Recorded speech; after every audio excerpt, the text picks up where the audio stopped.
Assalamualaikum warahmatullahi wabarakatuh. Perkenalkan, nama saya Rizky Dusaputra dengan NPM 241305109. Jadi sini saya akan membuat video untuk WAP AI. Nah, di sini saya mendapatkan tema yang keempat, yaitu evaluasi kerja karyawan untuk penentuan pelatihan.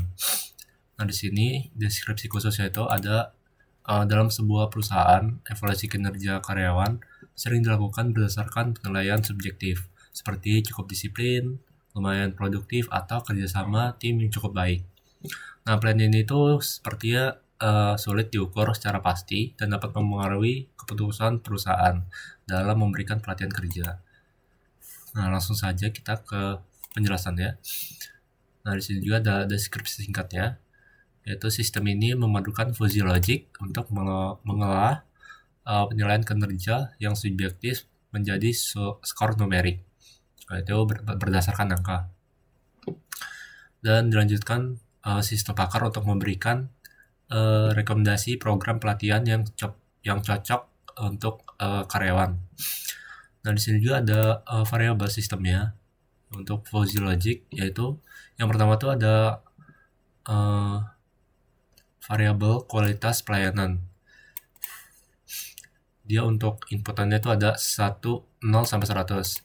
Nah, dia tuh dibagi menjadi tiga kategori, yaitu mengecewakan, memadai, dan memuaskan. Begitupun dengan pencapaian target, dia ada kurang, cukup, optimal. Yang ketiga ada kemampuan adaptasi, yaitu ada pertama itu kaku, fleksibel, dan sangat adaptif. Lalu untuk hasilnya itu outputnya ada indeks performa. Dia itu dibagi menjadi 3 juga, yaitu rendah, menengah, dan tinggi. Oke, di sini untuk rekomendasi sistem pakarnya.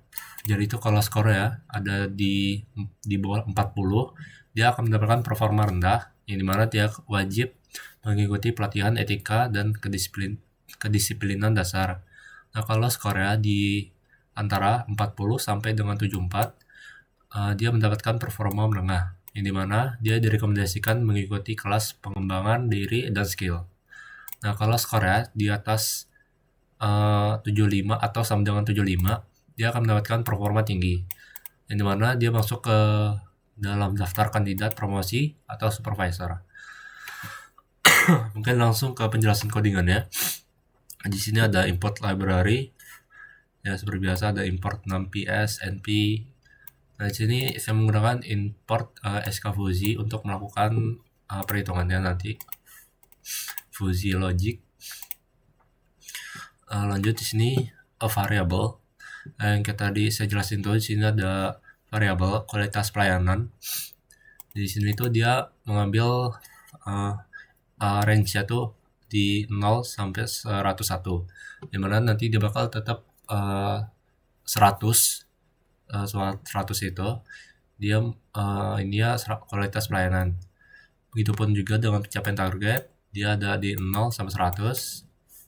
Kemampuan adaptasi ya 0 sampai 100, dan juga indeks ini ya 0 sampai 100. Lanjut ke fungsi ya.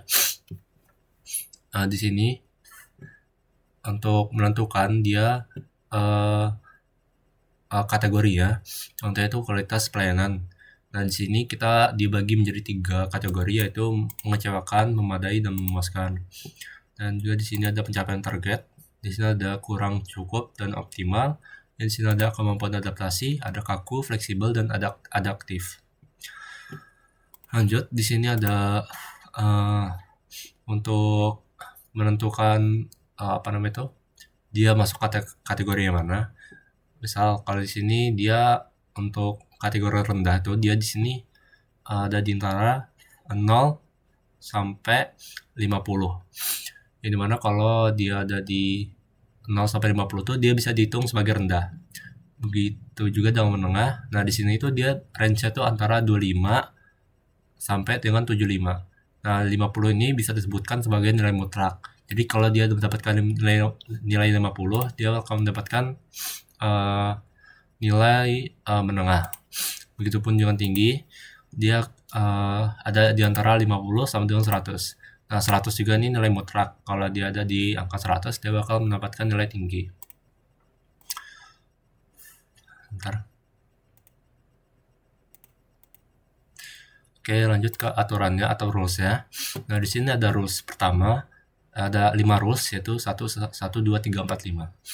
Sini saya akan menyebutkan 1, 2 saja.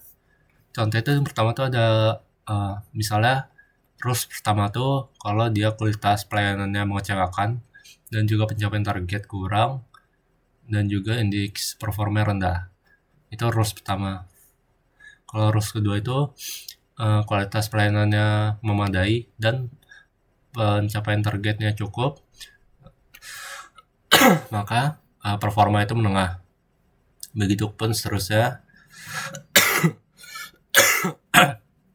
Dia kalau rules ketiga tuh kalau kualitas pelayanannya memuaskan dan pencapaian targetnya optimal dan juga kemampuan adaptasi yang sangat adaptif, maka indeks performanya tinggi. Oke, lanjut.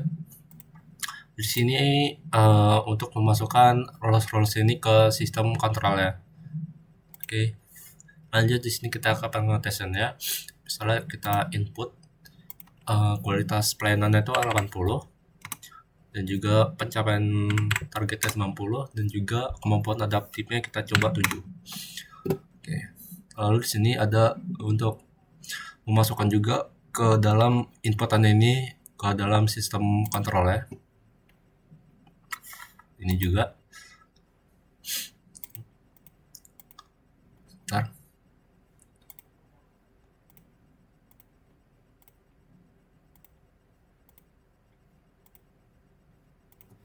Tadi 90, 7.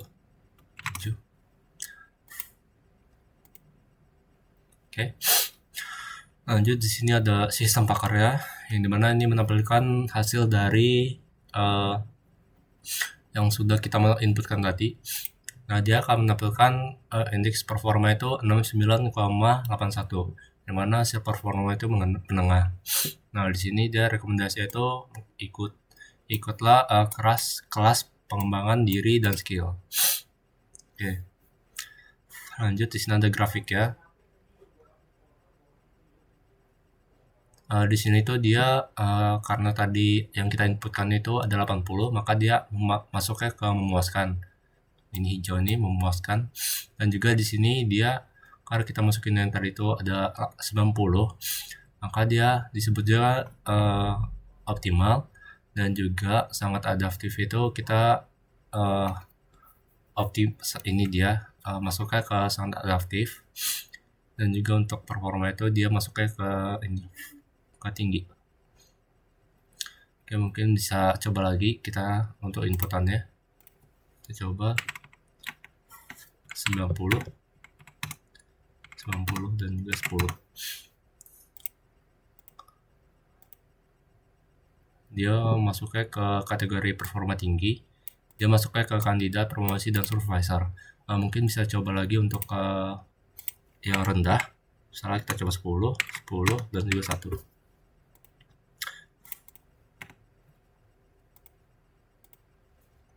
Nah, dia masuknya ke performa rendah. Dengan indeks performa itu 24,94. Nah, dia rekomendasi itu disuruh jadwalkan pelatihan etika dan juga kedisiplinan dasar. Nah, grafik itu dia akan menampilkan seperti ini. Yaitu dia menampilkan mengecewakan, kurang, kaku, dan juga dia grafiknya rendah. Mungkin presentasi penjelasan dari tema keempat saya sekian. Kurang lebih mohon maaf. Saya akhiri. Wassalamualaikum warahmatullahi wabarakatuh.